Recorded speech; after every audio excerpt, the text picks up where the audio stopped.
Hey, what's going on, everybody, and welcome back to The White Flag, a podcast for people trying to get off the endless treadmill of spiritual exhaustion and find rest and surrender to Jesus amidst our hurried, manic, control-obsessed world. It is so great to have you here for Episode 5. I'm your host, Jonathan Moynihan, and if you are still here, you're still tuning in, man, I'm so grateful for you. So thankful that you are on this journey with me, learning what does it look like to embrace these ancient, courageous practices of just giving up with Jesus so he can transform our lives in the ways that I believe God has called us to, especially in our digital age right now. If you are tuning in here for episode 5 and you have not yet rated the show or given a review on Apple Podcasts or even subscribed to YouTube, I would love for you to do that. My heart here is not to build a large platform. It's to help people almost outgrow the platform, so inevitably they can go and be still and find joy in silence and surrender. But in the process, I want more and more people to stumble into this place with us as they can connect with God and maybe some of the ways that they've realized, like we talked about in episode 1, that the bad faith formula they've been embracing is not producing the fruit Jesus promises. So if you haven't already done that, I would love for you to rate and review the show or subscribe on YouTube. I feel dirty asking that. It's like, you see those guys on YouTube who are like, come in, man, don't forget to smash that like button and click the bell and blah, blah, blah. And I'm like, oh, I don't want to be like that. But I do know that we have to play the algorithm if we want to help other people find joy and rest and surrender with Jesus. So would love for you to do that. And also just want to give a quick shout out to all of you who over the last couple of weeks have reached out, some from Kansas, some from California, people from South Carolina, people I don't even know, who have found the show and found it to be really helpful and adding value to their faith. So thank you so much for tuning in and checking in with me. And if you are someone who maybe hasn't done that yet, but God has begun a work of maybe stripping away some of the performance of your faith, and helping you really just rest in him and lean into him in a whole new way, I'd love to hear about it. You can contact me at jonathanmoynihan.com. There's the contact button, that'll come right to me. And don't forget, you can always follow me on social as well, jonathan.moynihan on Instagram. Don't really use Facebook. Don't apologize for that. It is what it is. Okay. No TikTok though. Never TikTok. All right. But to kick off our content for today, I want to tell you a story about maybe a couple months ago. I was going away to small group, and I was kind of hopping home real quick. My wife was at an overnight. My kids were at the in-laws, and so no one was there. But I rushed in real quick, got a bite to eat, and then I had to head off to small group on a Monday night. And when I got back, I was in a hurry because I wanted to go hang out with a friend down the street. But when I pulled up, I was horrified because my garage door was open, right? And thankfully, no one was inside. But for the last 2 hours, my garage door had just been wide open. And I don't live in a bad part of town or anything, but it's still spooky when you're all right, someone could have totally gotten into my house. So I walked inside, and I don't know if this has ever happened to you, but if you ever leave a door unlocked or you come in and you see the door's partially open or something, your first thought is someone's in my house. And so I came in, and I'm in a townhome, so I had to pull back every curtain, open every closet, look at every nook and cranny, look under the beds, all that stuff. And I had to go through my entire house to make sure no one was inside, because I'm getting ready to go to bed. I don't want to sleep and have someone in my house.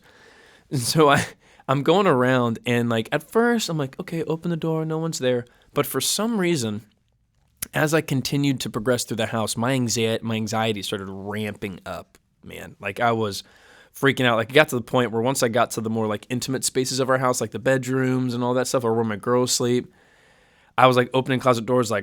I was screaming at them, trying to startle as if someone was there. And thank God no one was in the house, and I was just freaking out for no reason. But I went to hang out with my buddy later, and he told me a similar story where he came home, his door was cracked open, and he's maybe it's the wind, but maybe somebody's in here. And he grabbed a hammer or something and was going through every nook and cranny of his house, jumping out and just making sure no one was in there. And it was a really, really spooky thing, and thankfully it was fine. But what is interesting is obviously the home and what you're stepping into when you go to your house, that doesn't change. What does change is the posture as you step into that space based upon what you expect to find. So when I go into my house at the end of a normal day and I open the garage and it's all squeaky, and then I go inside and I can hear my 2 toddlers running around like a herd of elephants upstairs, super heavy footed.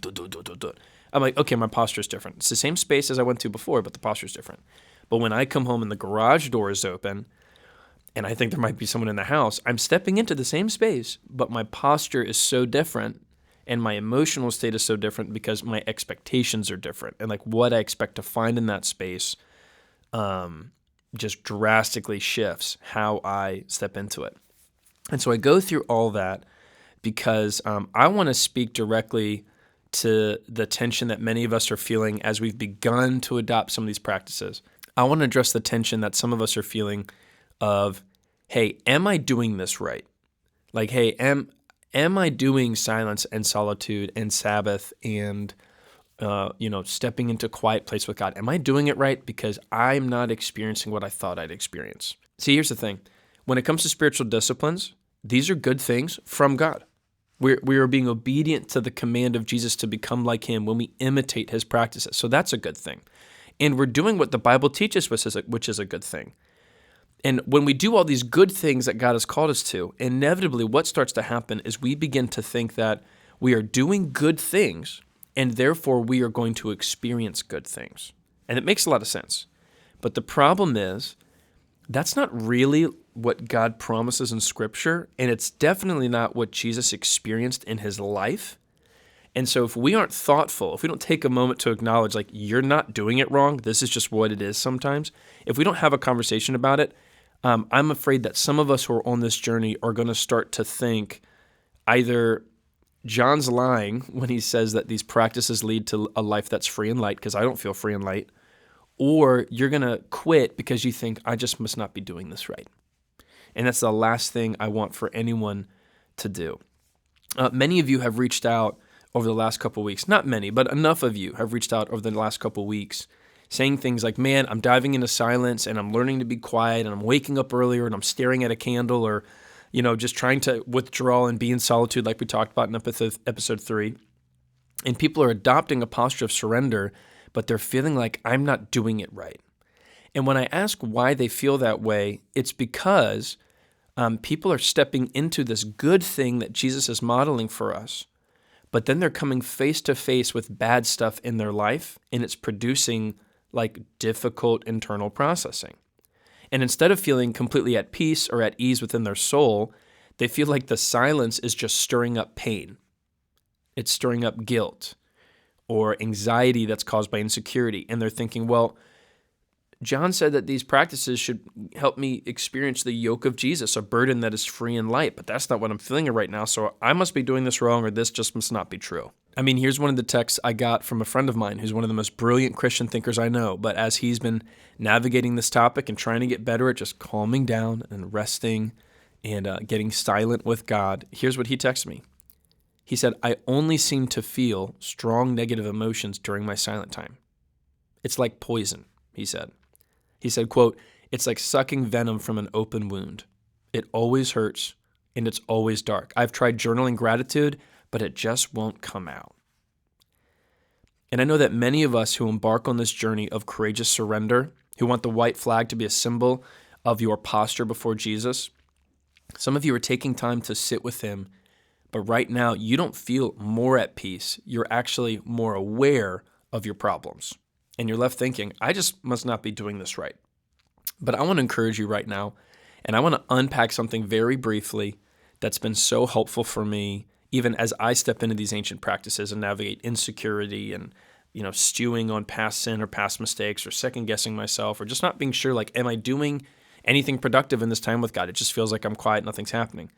But I want to unpack something that we all are going to wrestle with as we go through this, and I want to call out the lie of the devil that's going to make many people quit if they don't realize, like, this is just part of the journey. Because there's something about Jesus' life and what he experienced that actually should comfort all of us as we grow in our ability to give up and surrender to Jesus. In episode 3, we left off with Jesus getting baptized.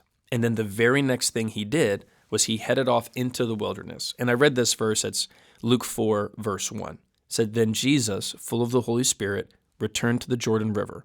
He was led by the Spirit in the wilderness.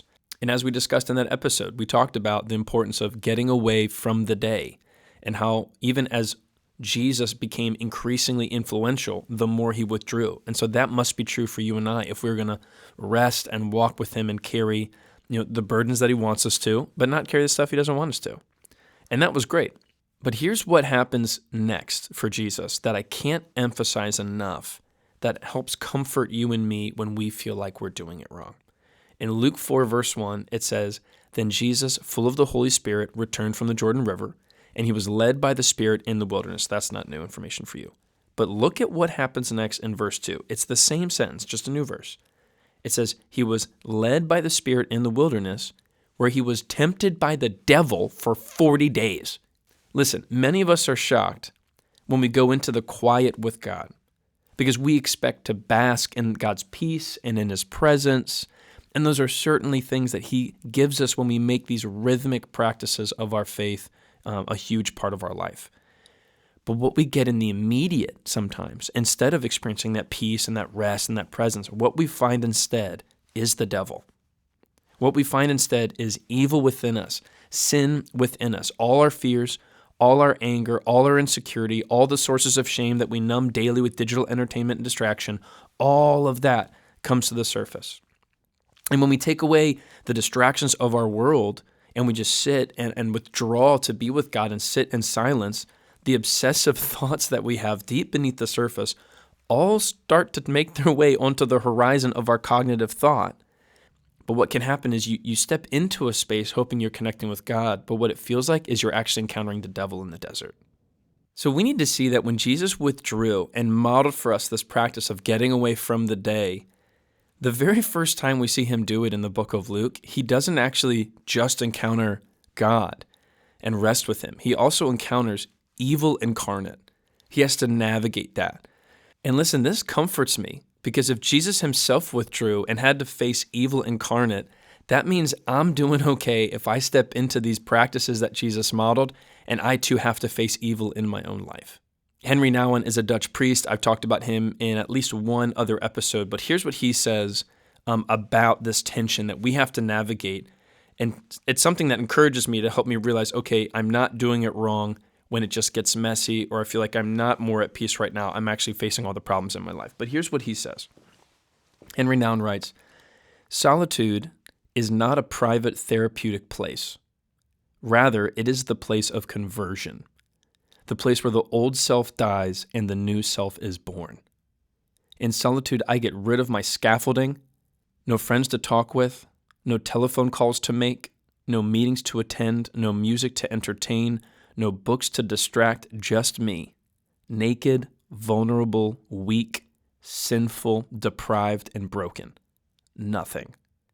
It is this nothingness that I have to face in my solitude, a nothingness so dreadful that everything in me wants to run to my friends, my work, my distractions, so that I can forget my nothingness and make myself believe that I am worth something.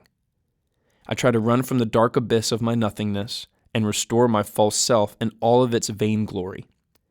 The task is to persevere in my solitude, to stay in my cell until all my seductive visitors get tired of pounding on my door and leave me alone. The struggle is real because the danger is real. It is the danger of living the whole of our life as one long defense against the reality of our condition." Ooh! Oh, it's too real. It hurts. Man, that is so good.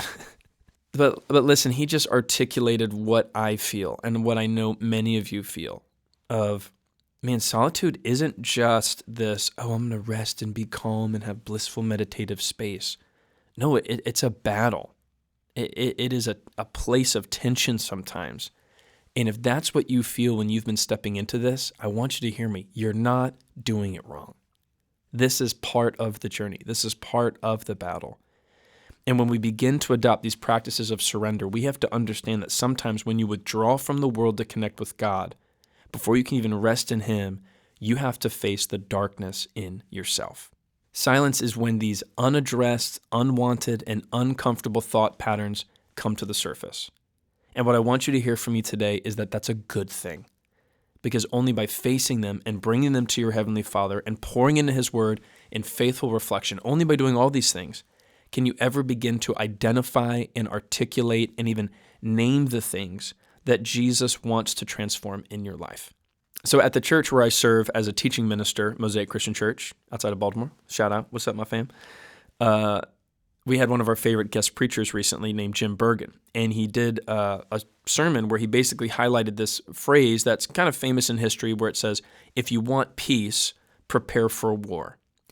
And I think that's actually a really brilliant summary of what we have to embrace if we're going to step into courageous surrender. That before we experience rest and the peace of Christ, we're going to have to face the evil that is within us, the sin that is within us, the ramifications of evil and sin in our world, either things that we've caused or things that have been done to us. But you won't ever experience peace and solitude if you don't address the things that you're afraid to face. You're not going to find a burden of Jesus that is free and light if you take the abuse that you were a victim of and you put it on a shelf and don't bring it into that space with God. You're not going to feel free and light if you aren't willing to bring your anxiety to the surface, if you don't call out the betrayal that you're carrying, or the deception that you're continuing, or the neglect that you were a victim of, or the isolation you still find yourself in. Like, you're never going to see God transform those things in your life if you don't bring them to the surface, because inevitably you're going to quit the ancient practices before God even has a chance to restore the broken parts of yourself. We have to bring these things to the surface and realize that in order to experience the peace of Jesus, we almost have to prepare for the war within ourselves. And solitude is that arena where we put ourselves out there and say, God, go to work. And I'm going to meet you here. And I'm going to trust that I'm not doing it wrong, even though I don't like what I'm feeling right now. See, the white flag is all about surrender, but to get to this blissful, wonderful, restorative place of surrender, we have to understand there's a conflict within your own soul that you have to bring to God. And when it gets messy, when it gets dark, when it gets scary within yourself, you are actually in good company because you're experiencing what Jesus experienced. He too went through this. He had to face evil head on when he withdrew. And so when you are feeling internal chaos, or when you step into a time with God and you're silent and you're not sure if anything good is happening, please trust you're actually being like Christ, because you're facing the dark, you're facing the evil, you're facing sin, and you're saying, Jesus, you're my only hope. You're the one I trust. Let's have you go to work in me in this time. And I think understanding this, that when Jesus withdrew, he faced the devil. So when we withdraw, we shouldn't be surprised when nasty stuff comes up within ourselves. This makes passages like Hebrews 4:15 even more relatable to me. Because Hebrews 4:15 says, the high priest of ours understands our weaknesses, for he faced all the same testings we do. And I'm like, yes, he did. Like, that's not just lip service. He genuinely did. He knows exactly what it's like to try to step into this space and not know what's going on, and not know, am I doing this right? And not know, I mean, he obviously knows what he's doing, but you know what I mean? It's just so comforting to know that, like, our Savior is not obtuse to the tension you and I are navigating. It's so good. So understanding all of this, here's what I want to do for our homework today. Sometimes I think I'm addicted to the book of Psalms because I'll be in a Bible plan, but then sometimes I'm like, man, I don't want to read that. I'm going to go back to reading the Psalms. Because I just think nothing speaks to my human condition more than the raw, vulnerable, unbelievably relatable, and approachable work of the Psalms. Like, it gives a language to the burdens of my heart and the angst I feel and the fear and my failure and forgetfulness, all of that. The Psalms are brilliant. So here's what I want to do for the homework. I want to read Psalm 39 and just a couple verses from it. And I just want to highlight how relatable this is and then give you time to reflect on it. So Psalm 39, it's a Psalm of David. It says, I said to myself, I will watch what I do and not sin in what I say. I will hold my tongue when the ungodly are around me.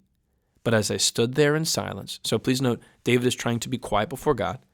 It says, but as I stood there in silence, not even speaking of good things, the turmoil within me grew worse. The more I thought about it, the hotter I got, igniting a fire of words. So here, David is like trying to be silent before God, but the longer he stays quiet, the more like upset he gets. Anyone else can relate? Yes? Okay. In verse 4, though, he says, Lord, In response to this internal restlessness, this chaos he's feeling, he wants to be silent before God, but then, there's a fire of words within him. Look at what he says in verse 4. In response to this, he says, Lord, remind me how brief my time on earth will be. Remind me that my days are numbered, how fleeting my life is. You have made my life no longer than the width of my hand. My entire lifetime is just a moment to you. At best, each of us is but a breath. We are merely moving shadows, and all our busy rushing ends in nothing. We heap up wealth, not knowing who will spend it. And so, Lord, where do I put my hope? My only hope is in you. Rescue me from my rebellion. Don't let fools mock me. I am silent before you. I won't say a word. The Psalms, man. The Psalms are incredible. They're so relatable. I mean, that gives language to what we feel. It's it takes us through that whole process of, man, I'm trying to be silent with God, but all this turmoil is stirring up within me. And then it's in maturity, I understand I am nothing. My God is everything. My hope is in him because he is above all things. No thing I bring to the table is too big for him. So I'm going to rest in him and say, Lord, help rescue me from my own rebellion. I'm going to stay silent before you. I'm not going to say a word. Oh man, come on somebody. That is so good. So here's what I'd like to do in response to Psalm 39 and in response to all of this, just understanding that God will bring peace, but we're going to have to go through some war within ourselves to get there. Here's what I want to do.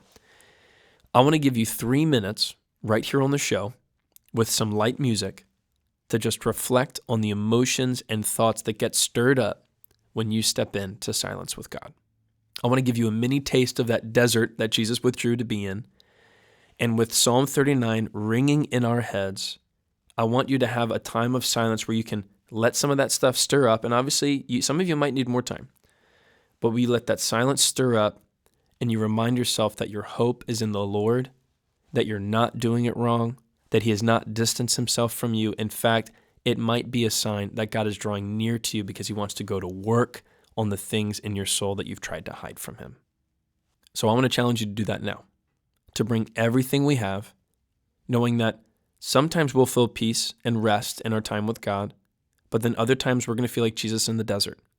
But no matter what you feel, we can be encouraged because we know the one who has us, who holds us, who knows our wounds better than us, and who can heal our wounds in ways we don't even know to pray for.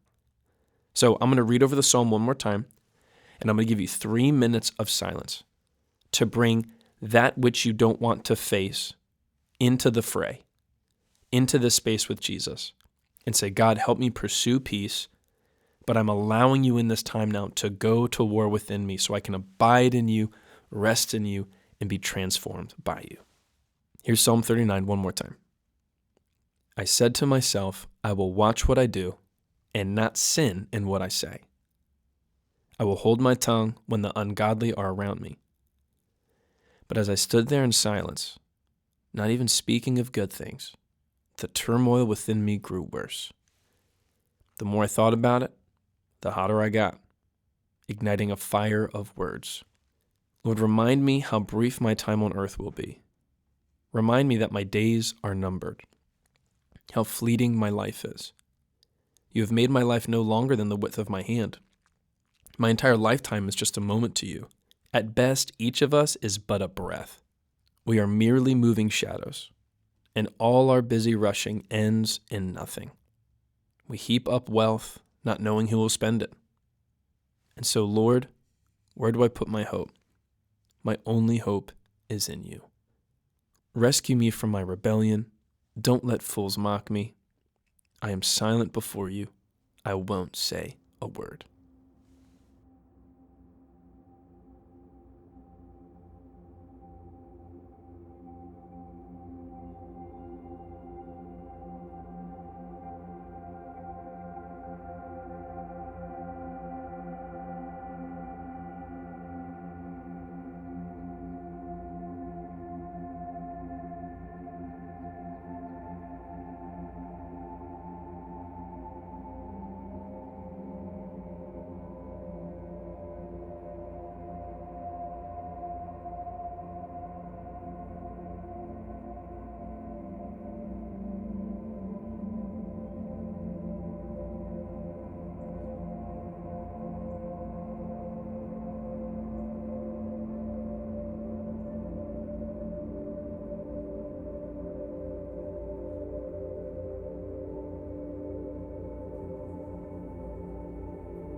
Hey, if you did the homework, man, so grateful for you, so proud of you. I know that it's not a comfortable thing. Some of you it went by like that.